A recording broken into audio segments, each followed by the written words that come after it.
In this video, we're going to look at people who have access to maintain a table. So as usual, we're going to pick only dialog users. So we're picking dialog users.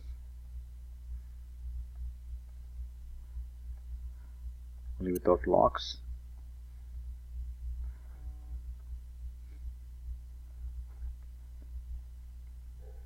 And we want authorizations.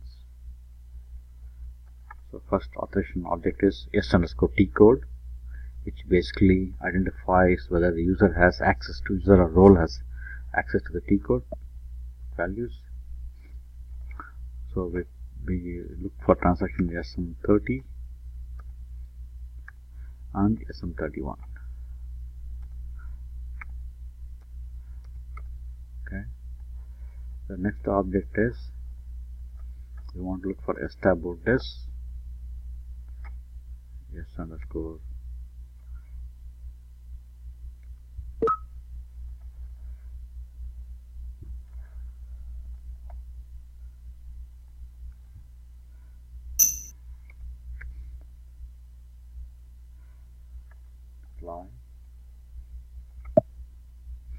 This basically identifies whether the user can modify cross-system tables.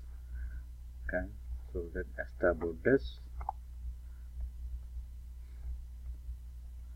which basically identifies whether the users can modify table or modify table. Okay, so this is the configuration setting. You want to identify whether the user has access to maintaining certain tables. Thanks for watching the video. Click on the link below to download the SAP GRC step-by-step guide. Thank you.